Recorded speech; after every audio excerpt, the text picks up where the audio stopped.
Bismillahirrahmanirrahim. Assalamualaikum warahmatullahi wabarakatuh. Kembali lagi di pembelajaran daring. Hari ini kita akan belajar fisika. Teruslah belajar tanpa batas.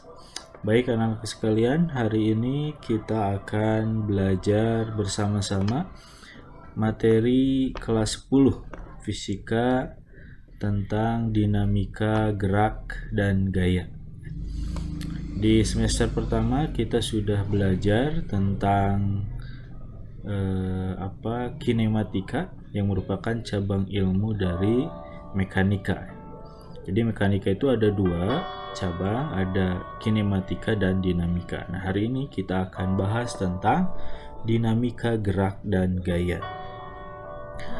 Karena dinamika itu merupakan cabang ilmu yang mempelajari tentang gerak, tentang gerak.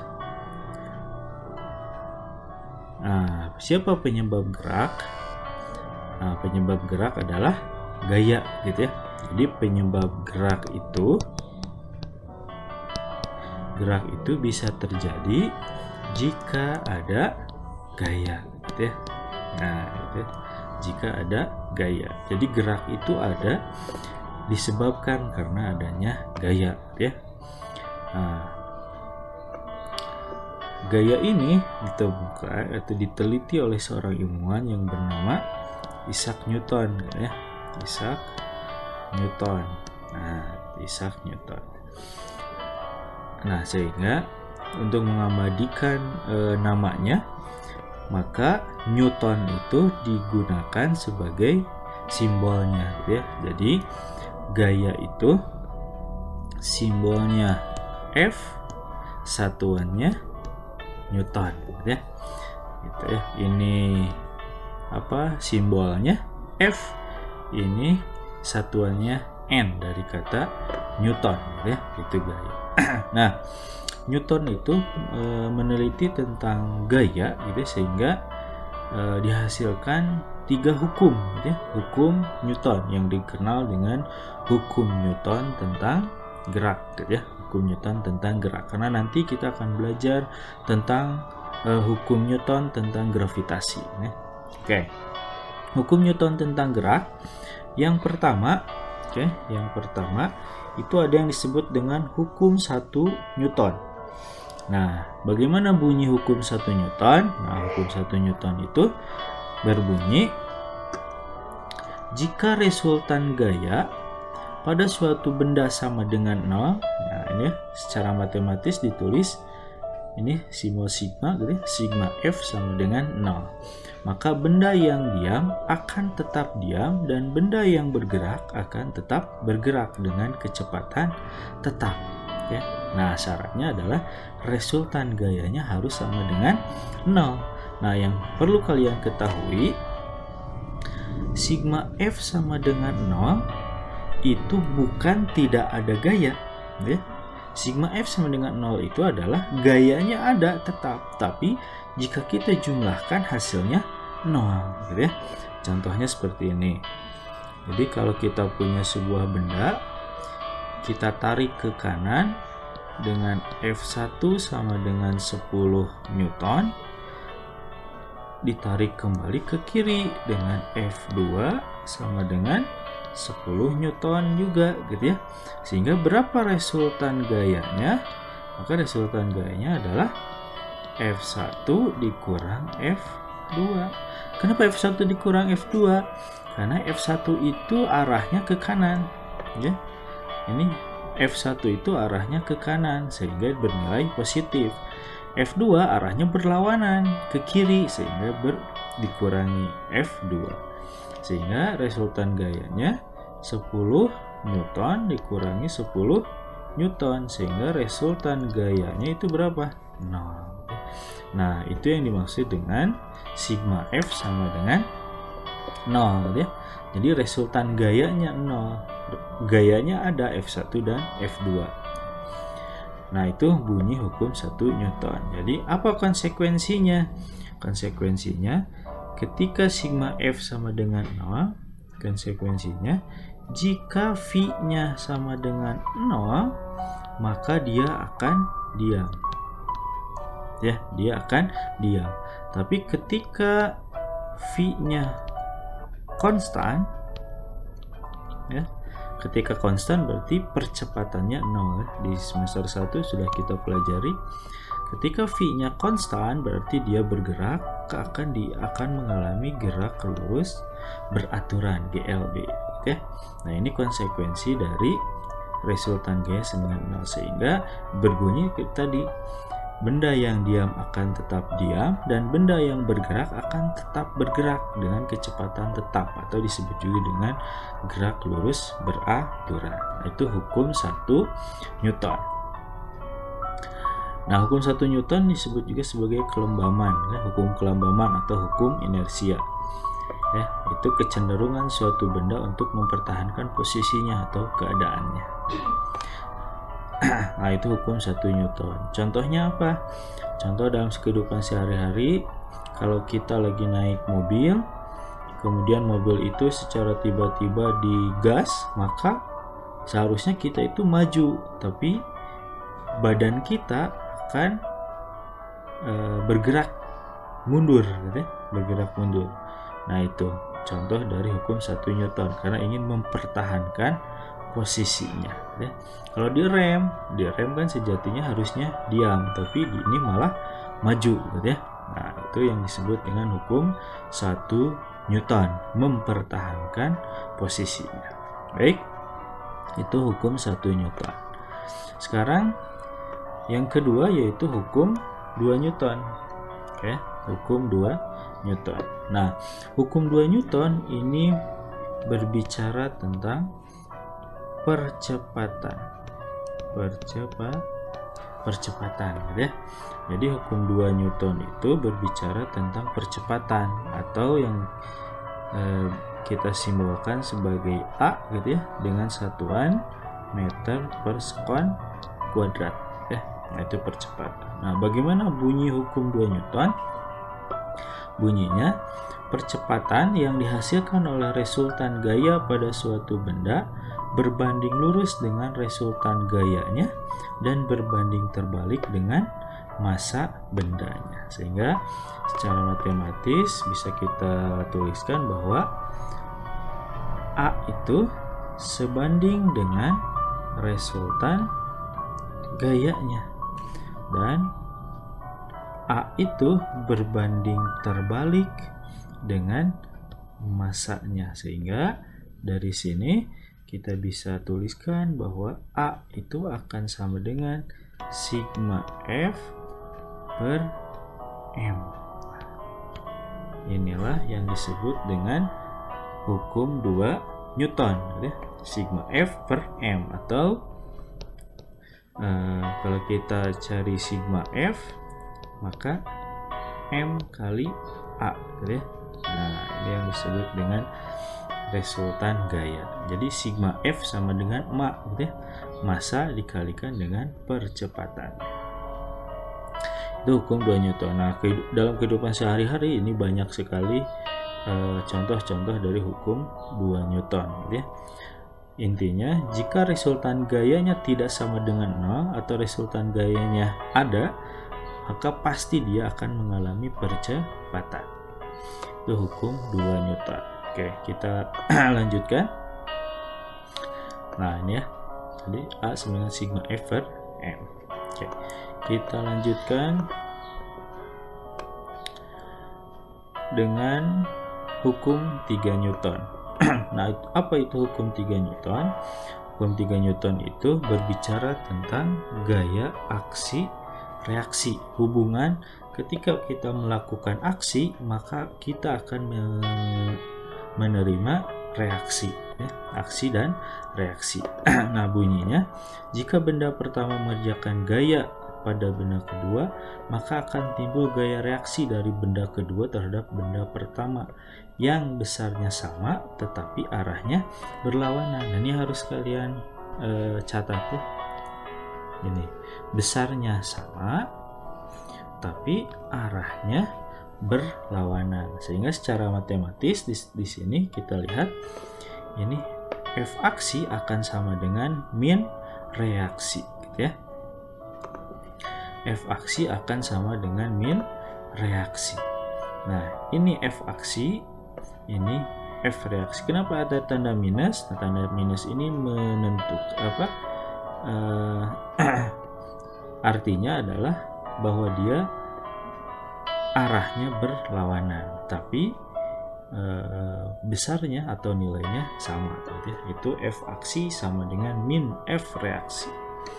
Nah, cirinya apa? Nah, ini bekerja pada dua benda yang berbeda dan saling bersentuhan. Nah, itu F aksi reaksi. Besarnya sama tetapi arahnya berlawanan, ya. Seperti itu. Contohnya apa? Contohnya kita mendorong tembok, gitu ya. Ketika kita mendorong tembok, maka tembok akan mendorong kita. Nah, itu hukum 3 Newton. Ya. Kalian bisa cari contoh-contoh lain dari hukum 3 Newton. Oke. Itu hukum aksi dan reaksi. Itu contoh-contoh dari 3 hukum Newton. Ya. Nah, sekarang apa saja jenis-jenis gaya yang terdapat pada suatu benda, gitu ya? Jika benda kita simpan benda, maka apa yang terjadi atau gaya apa saja yang terjadi pada benda tersebut? Yang pertama ada gaya berat, gitu. Ingat, gaya berat itu gaya yang dipengaruhi oleh gaya gravitasi bumi, gitu ya. Gaya gravitasi bumi itu gaya berat. Jadi suatu benda memiliki massa dan dipengaruhi oleh percepatan gravitasi. Ya. Kalau kita gambarkan, kalau kita punya suatu benda, ya, kita punya suatu benda disimpan di atas meja misalkan, ya, maka bagaimana arah gaya berat? Nah, arah gaya berat itu selalu dia itu dari titik pusat massanya atau titik pusat berat. Nanti di kelas 11 kita pelajari.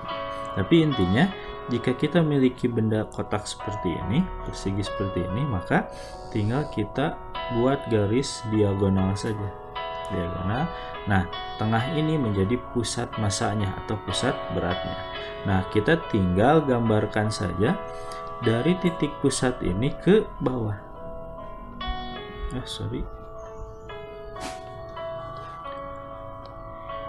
Nah, dari sini kita gambarkan saja ke bawah. Ini nah, ke bawah. Ini W-nya, gitu. Ini gitu. Nah, jadi banyak yang bilang bahwa gaya berat itu arahnya ke bawah, gitu, ke bawah. Tapi yang benar adalah bahwa arah gaya berat itu adalah menuju pusat bumi. Karena kita berada di bumi, maka menuju ke pusat bumi, ya. Menuju ke pusat bumi yang kebetulan arahnya ke bawah. Nah, tapi secara fisis bahwa arah gaya gravitasi bumi itu selalu menuju pusat bumi, ya. Nah, itu yang disebut dengan gaya berat. Nah, karena gaya berat itu sebuah massa yang dipengaruhi oleh percepatan gravitasi, maka gaya berat itu secara matematis seperti ini.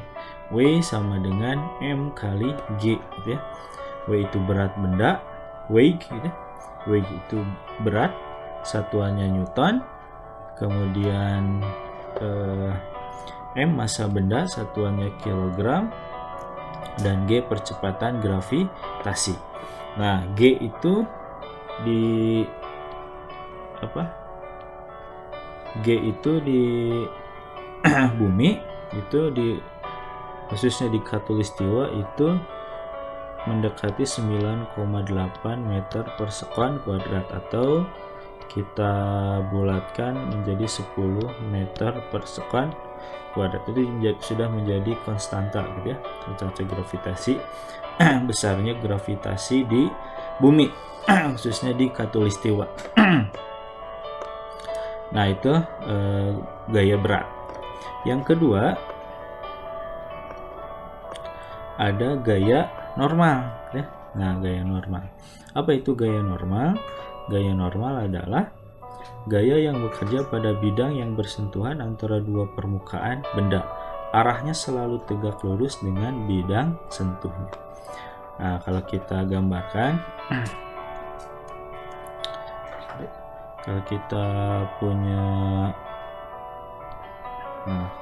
ini ya, benda seperti ini, kemudian kita simpan benda ini di atas meja ya, di atas meja. Nah maka kemana arah gaya normal itu?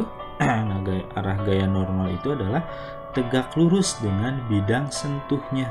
Sekali lagi ya, arah gaya normal itu adalah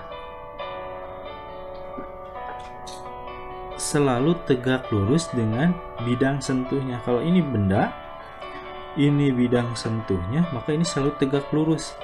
Kalau tegak lurus, maka ini dari bidang sentuhnya. Kalau tadi gaya berat itu dari titik pusatnya, dari pusat bendanya, pusat beratnya maksudnya. Kalau gaya normal itu dari titik sentuhnya, dari bidang sentuhnya. Kita tinggal tarik. Kalau ini bidang sentuh, maka tegak lurus itu ke atas ya. Ini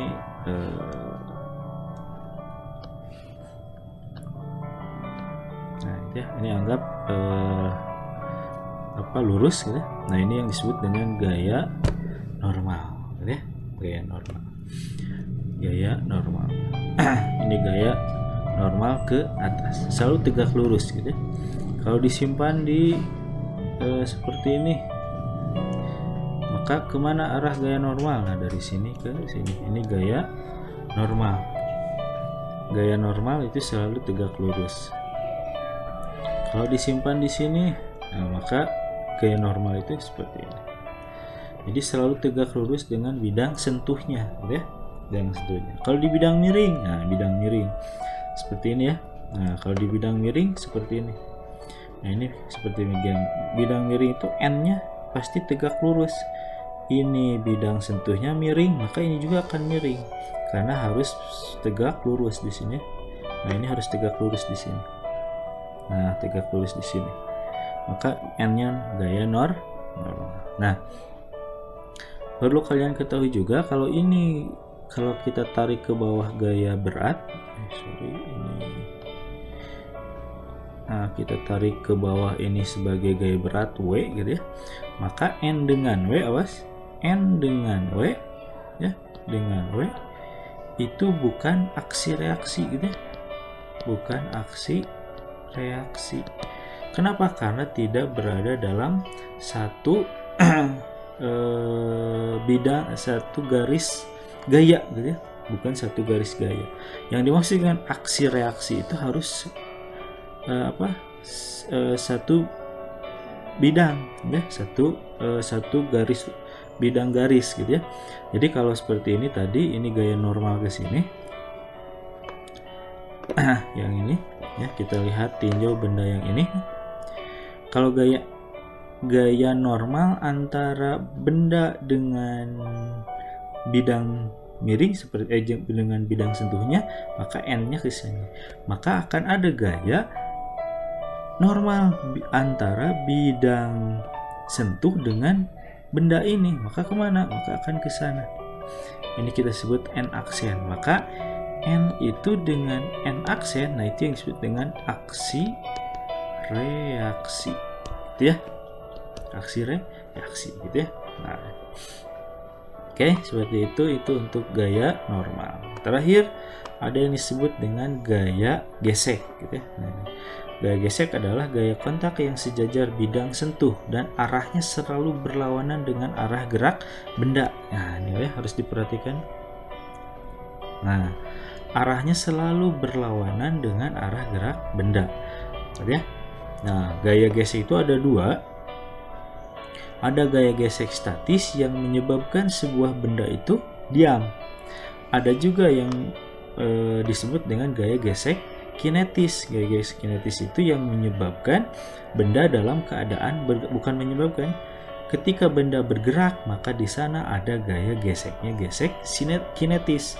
Kalau bendanya lagi diam, maka gayanya disebut dengan gaya gesek statis, gitu ya. Nah, itu perlu dipahami, gitu ya. Nah, ketika benda akan bergerak, maka gaya geseknya gaya gesek statis maksimum. Itu benda tepat akan bergerak, gitu ya. Saat benda akan bergerak, gitu ya. Nah, itu gesek statis maksimum. Setelah bergerak sedikit, dia berubah gaya geseknya menjadi gaya gesek kinetis, gitu ya. Nah, kalau kita contohkan, misalkan kita punya benda di nah, perlu diingat juga bahwa gaya gesek itu terjadi jika bidangnya itu kasar, gitu ya, kasar. Nah, jika bidangnya kasar, maka di sana pasti ada gaya gesek. Kalau bidangnya licin, gitu ya, licin ini tidak ada gaya gesek, gitu ya. Fs-nya itu tidak ada gaya gesek, gitu ya. Gaya gesek. Nah, maka jika ini suatu benda kemudian gayanya ke sana, ya, gayanya ke sana, misalkan ditarik dengan gaya F, maka kemana arah gayanya, gaya geseknya? Maka arah gaya gesek itu tadi ingat arahnya selalu berlawanan. Nah, arahnya selalu berlawanan dengan arah gerak benda.